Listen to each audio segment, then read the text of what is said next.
Emily of New Moon by L.M. Montgomery. Chapter 17.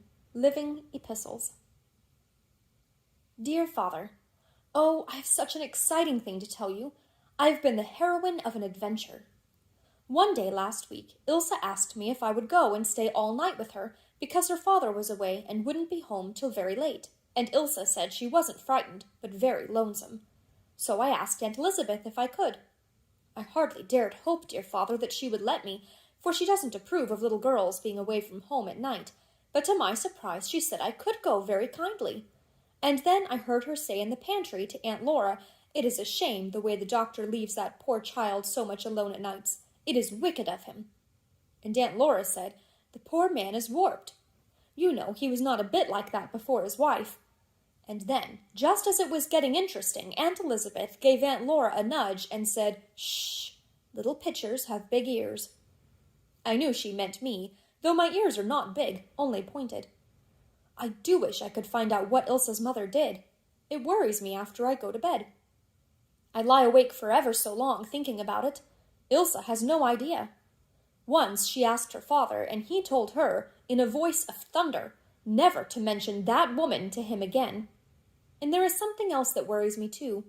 I keep thinking of Silas Lee, who killed his brother at the old well. How dreadful the poor man must have felt. And what is it to be warped? I went over to Ilse's and we played in the garret. I like playing there because we don't have to be careful and tidy like we do in our garret. Ilse's garret is very untidy and can't have been dusted for years. The rag room is worse than the rest. It is boarded off at one end of the garret, and it is full of old clothes and bags of rags and broken furniture. I don't like the smell of it. The kitchen chimney goes up through it, and things hang round it, or did. For all this is in the past now, dear father. When we got tired playing, we sat down on an old chest and talked. "This is splendid in daytime," I said, "but it must be awful queer at night." "Mice," said Ilse, "and spiders and ghosts." "I don't believe in ghosts," I said scornfully. "There isn't any such thing." "But maybe there is, for all that, dear father." "I believe this garret is haunted," said Ilse. "They say garrets always are." "Nonsense," I said. "You know, dear father, it would not do for a new moon person to believe in ghosts." But I felt very queer. "It's easy to talk," said Ilse, beginning to be mad, though I wasn't trying to run down her garret. "But you wouldn't stay here alone at night." "I wouldn't mind it a bit," I said. "Then I dare you to do it," said Ilse. "I dare you to come up here at bedtime and sleep here all night." Then I saw I was in an awful scrape, father dear. It is a foolish thing to boast. I knew not what to do. It was dreadful to think of sleeping alone in that garret, but if I didn't, Ilse would always cast it up to me whenever we fought, and worse than that, she would tell Teddy, and he would think me a coward. So I said proudly, "I'll do it, Ilse Burnley, and I'm not afraid either." But oh, I was, inside. "The mice will run over you," said Ilse. "Oh, I wouldn't be you for the world." It was mean of Ilse to make things worse than they were, but I could feel she admired me too, and that helped me a great deal. We dragged an old feather bed out of the rag room, and Ilse gave me a pillow and half her clothes. It was dark by this time, and Ilse wouldn't go up into the garret again. So I said my prayers very carefully, and then I took a lamp and started up. I am so used to candles now that the lamp made me nervous. Ilse said I looked scared to death. My knees shook, dear father, but for the honor of the stars, and the Murrays too, I went on. I had undressed in Ilse's room, so I got right into bed and blew out the lamp, but I couldn't go to sleep for a long time. The moonlight made the garret look weird. I don't know exactly what weird means, but I feel the garret was it. The bags and old clothes hanging from the beams looked like creatures. I thought I need not be frightened. The angels are here. But then I felt as if I would be as much frightened of angels as of anything else, and I could hear rats and mice scrambling over things. I thought, what if a rat was to run over me? And then I thought that next day I would write out a description of the garret by moonlight and my feelings. At last I heard the doctor driving in, and then I heard him knocking round in the kitchen, and I felt better, and before very long I went to sleep and dreamed a dreadful dream. I dreamed the door of the rag room opened, and a big newspaper came out and chased me all around the garret. And then it went on fire, and I could smell the smoke plain as plain, and it was just on me when I screamed and woke up.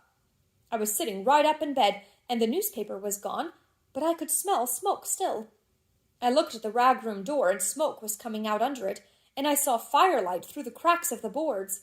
I just yelled at the top of my voice and tore down to Ilsa's room, and she rushed across the hall and woke her father. He said, "Damn," but he got right up, and then all three of us kept running up and down the garret stairs with pails of water, and we made an awful mess, but we got the fire out. It was just the bags of wool that had been hanging close to the chimney that had caught fire. When all was over, the doctor wiped the perspiration from his manly brow and said, "That was a close call. A few minutes later would have been too late." I put on a fire when I came in to make a cup of tea, and I suppose those bags must have caught fire from a spark. I see there's a hole here where the plaster is tumbled out. I must have this whole place cleaned out. How in the world did you come to discover the fire, Emily?" "I was sleeping in the garret," I said. "Sleeping in the garret?" said the doctor. What were you doing there?" "Ilsa dared me," I said. "She said I'd be too scared to stay there, and I said I wouldn't. I fell asleep and woke up and smelled smoke." "You little devil," said the doctor. I suppose it was a dreadful thing to be called a devil, but the doctor looked at me so admiringly that I felt as if he was paying me a compliment. He has queer ways of talking. Ilsa says the only time he ever said a kind thing to her was once when she had a sore throat. He called her a poor little animal, and looked as if he was sorry for her. I feel sure Ilsa feels dreadfully bad, because her father doesn't like her, though she pretends she doesn't care. But oh, dear father, there is more to tell. Yesterday the Shrewsbury Weekly Times came, and in the Blair notes it told all about the fire at the doctor's, and said it had been fortunately discovered in time by Miss Emily Starr. I can't tell you what I felt like when I saw my name in the paper. I felt famous, and I never was called Miss in earnest before. Last Saturday, Aunt Elizabeth and Aunt Laura went to Shrewsbury for the day and left Cousin Jimmy and me to keep house. We had such fun, and Cousin Jimmy let me skim all the milk pans. But after dinner, unexpected company came, and there was no cake in the house. That was a dreadful thing. It never happened before in the annals of New Moon. Aunt Elizabeth had toothache all day yesterday, and Aunt Laura was away at Priest Pond visiting Great Aunt Nancy, so no cake was made. I prayed about it, and then I went to work and made a cake by Aunt Laura's receipt, and it turned out all right. Cousin Jimmy helped me set the table and get supper, and I poured the tea, and never slopped any over in the saucers. You would have been proud of me, Father. Mrs. Lewis took a second piece of cake, and said I would know Elizabeth Murray's cake if I found it in Central Africa. I said not a word for the honor of the family, but I felt very proud. I had saved the Murrays from disgrace. When Aunt Elizabeth came home and heard the tale, she looked grim, and tasted a piece that was left, and then she said, "Well, you've got some Murray in you anyway."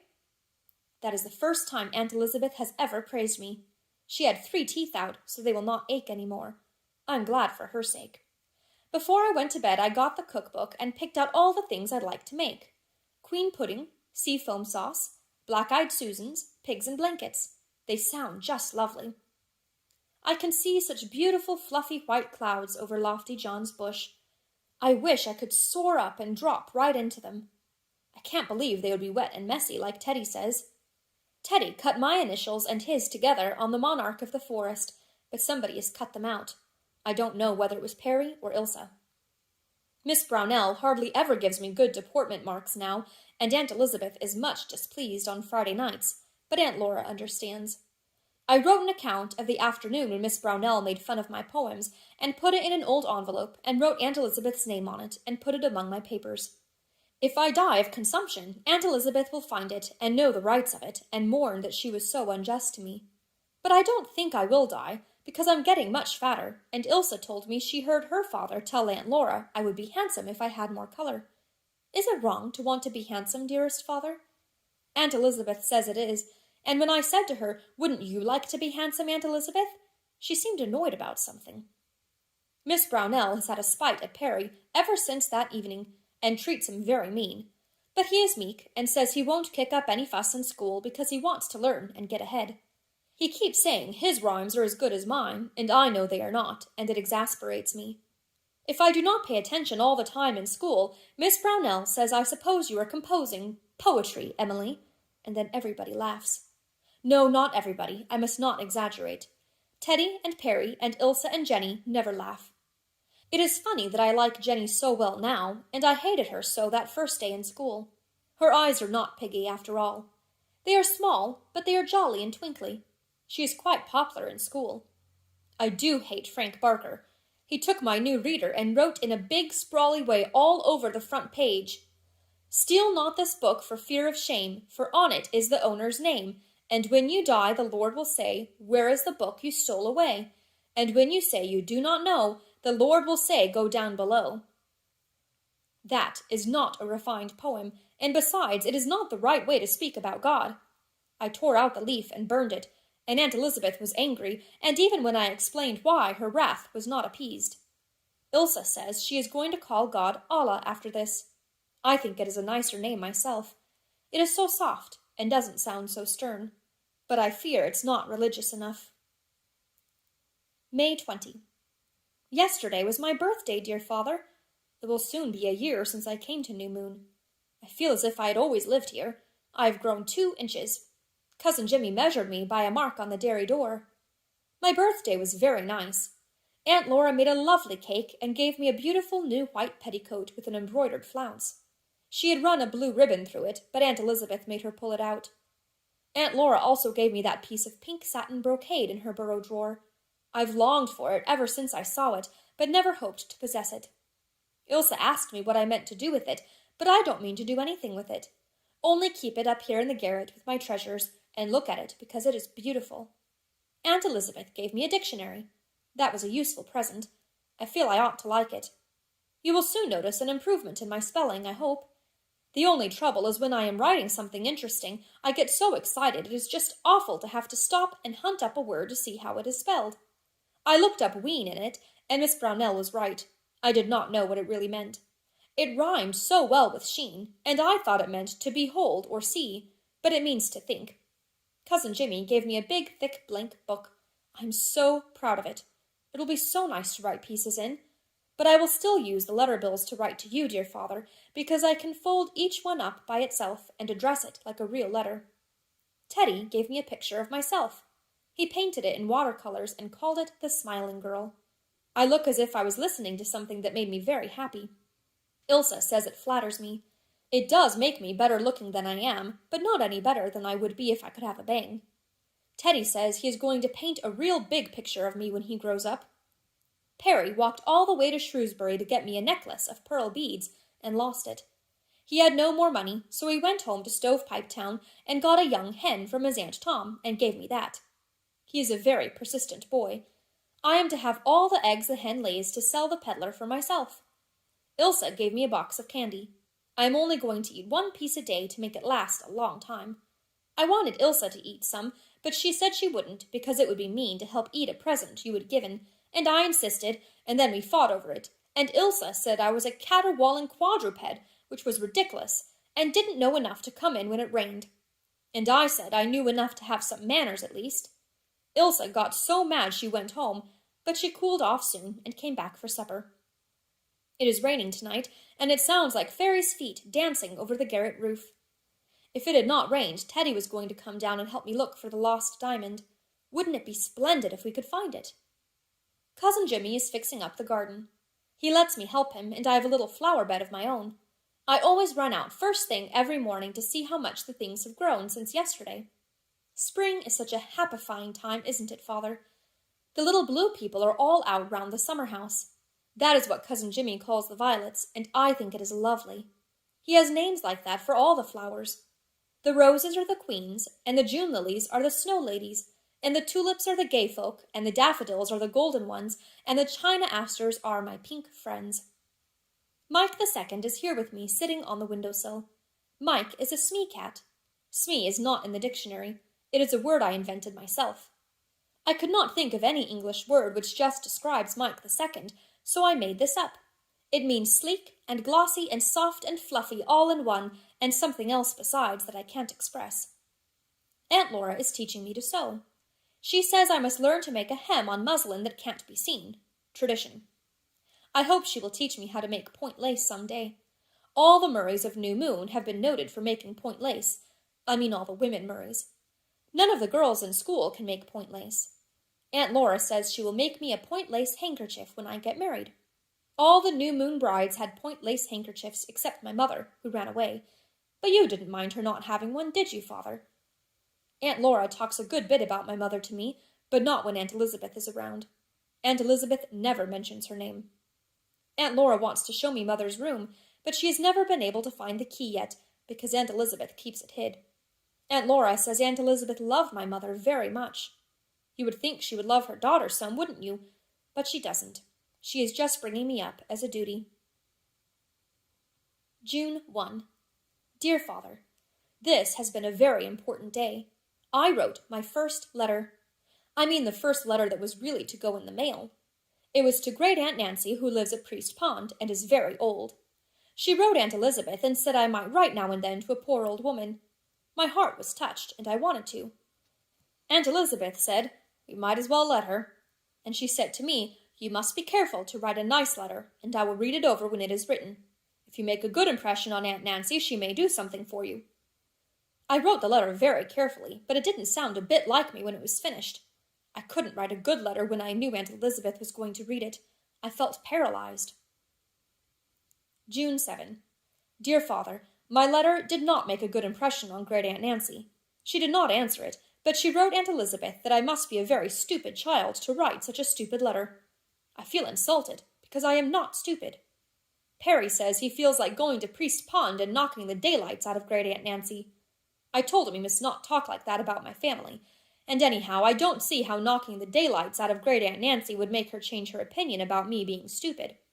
I wonder what daylights are, and how you knock them out of people. I have 3 cantos of The White Lady finished. I have the heroine immured in a convent, and I don't know how to get her out, because I am not a Catholic. I suppose it would have been better if I had a Protestant heroine, but there were no Protestants in the days of chivalry. I might have asked Lofty John last year, but this year I can't, because I've never spoken to him since he played that horrid joke on me about the apple. When I meet him on the road, I look straight ahead just as lofty as he does. I've called my pig after him to get square. Cousin Jimmy has given me a little pig for my own. When it is sold, I am to have the money. I mean to give some for missionaries and put the rest in the bank to go to my education. And I thought if I ever had a pig, I would call it Uncle Wallace. But now it does not seem to me proper to call pigs after your uncles, even if you don't like them. Teddy and Perry and Ilsa and I play we are living in the days of chivalry, and Ilsa and I are distressed damsels rescued by gallant knights. Teddy made a splendid suit of armor out of old barrel staves, and then Perry made a better one out of old tin boilers hammered flat with a broken saucepan for a helmet. Sometimes we play at the tansy patch. I have a queer feeling that Teddy's mother hates me this summer. Last summer she just didn't like me. Smoke and Buttercup are not there now. They disappeared mysteriously in the winter. Teddy says he feels sure his mother poisoned them because she thought he was getting too fond of them. Teddy is teaching me to whistle, but Aunt Laura says it is unladylike. So many jolly things seem to be unladylike. Sometimes I almost wish my aunts were infidels like Dr. Burnley. He never bothers whether Ilsa is unladylike or not. But no, it would not be good manners to be an infidel. It would not be a new moon tradition. Today I taught Perry that he must not eat with his knife. He wants to learn all the rules of etiquette, and I am helping him learn a recitation for school examination day. I wanted Ilsa to do it, but she was mad because he asked me first, and she wouldn't. But she should, because she is a far better reciter than I am. I am too nervous. June 14. Dear Father, we have composition in school now, and I learned today that you put things in like this, when you write anything anybody has said. I didn't know that before. I must go over all my letters to you and put them in, and after a question you must put a mark like this. And when a letter is left out, apostrophe, which is a comma up in the air. Miss Brownell is sarcastic, but she does teach you things. I am putting that down because I want to be fair, even if I do hate her. And she is interesting, although she is not nice. I have written a description of her on a letter bill. I like writing about people I don't like better than about those I do like. Aunt Laura is nicer to live with than Aunt Elizabeth, but Aunt Elizabeth is nicer to write about. I can describe her faults, but I feel wicked and ungrateful if I say anything that is not complimentary about dear Aunt Laura. Aunt Elizabeth has locked your books away, and says I'm not to have them till I'm grown up. Just as if I wouldn't be careful of them, dear Father. She says I wouldn't, because she found that when I was reading one of them, I put a tiny pencil dot under every beautiful word. It didn't hurt the book a bit, dear father. Some of the words were dingles, pearled, musk, dappled, intervales, glen, bosky, piping, shimmer, crisp, beechen, ivory. I think those are all lovely words, father. Aunt Laura lets me read her copy of A Pilgrim's Progress on Sundays. I call the big hill on the road to Whitecross the Delectable Mountain, because it is such a beautiful one. Teddy lent me 3 books of poetry. One of them was Tennyson, and I have learned the Bugle Song off by heart, so I will always have it. One was Mrs. Browning. She is lovely. I would like to meet her. I suppose I will when I die, but that may be a long time away. The other was just one poem called Sohrab and Rustum. After I went to bed, I cried over it. Aunt Elizabeth said, "What are you sniffling about?" I wasn't sniffling. I was weeping sore. She made me tell her, and then she said, "You must be crazy." But I couldn't go to sleep until I had thought out a different end for it, a happy one. June 25. Dear Father, there has been a dark shadow over this day. I dropped my cent in church. It made a dreadful noise. I feel as if everybody looked at me. Aunt Elizabeth was much annoyed. Perry dropped his, too, soon after. He told me after church he did it on purpose because he thought it would make me feel better, but it didn't, because I was afraid that people would think it was me dropping mine again. Boys do such queer things. I hope the minister did not hear, because I'm beginning to like him. I never liked him much before last Tuesday. His family are all boys, and I suppose he doesn't understand little girls very well. Then he called it New Moon. Aunt Laura and Aunt Elizabeth were both away, and I was in the kitchen alone. Mr. Dare came in and sat down on Saucy Sal, who was asleep in the rocking chair. He was comfortable, but Saucy Sal wasn't. He didn't sit on her stomach. If he had, I suppose he would have killed her. He just sat on her legs and tail. Sal yowled, but Mr. Dare is a little deaf, and didn't hear her, and I was too shy to tell him. But Cousin Jimmy came in just as he was asking me if I knew my catechism, and said, "Catechism, is it? Lawful heart, man, listen to that poor dumb beast. Get up if you're a Christian." So Mr. Dare got up and said, "Dear me, this is very remarkable. I thought I felt something moving. I thought I would write this to you, dear father, because it struck me as humorous." When Mr. Dare finished asking me questions, I thought it was my turn, and I would ask him some about some things I've wanted to know for years. I asked him if he thought God was very particular about every little thing I did, and if he thought my cats would go to heaven. He said he hoped I never did wrong things, and that animals had no souls. And I asked him why we shouldn't put new wine in old bottles. Aunt Elizabeth does with her dandelion wine, and the old bottles do just as well as new ones. He explained quite kindly that the Bible bottles were made of skins and got rotten when they were old. It made it quite clear to me. Then I told him I was worried, because I knew I ought to love God better than anything, but there were things I loved better than God. He said, "What things?" And I said flowers and stars and the Wind Woman and the 3 princesses and things like that.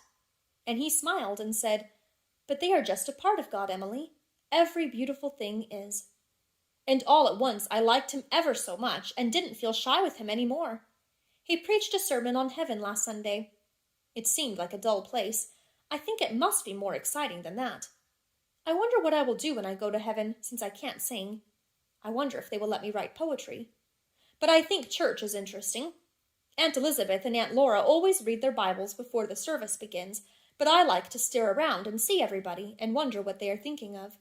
It's so nice to hear the silk dresses swishing up the aisles. Bustles are very fashionable now, but Aunt Elizabeth will not wear them. I think Aunt Elizabeth would look funny with a bustle. Aunt Laura wears a very little one. Your lovingest daughter, Emily B. Starr. P.S. Dear Father, it is lovely to write to you, but oh, I never get an answer back. E.B.S.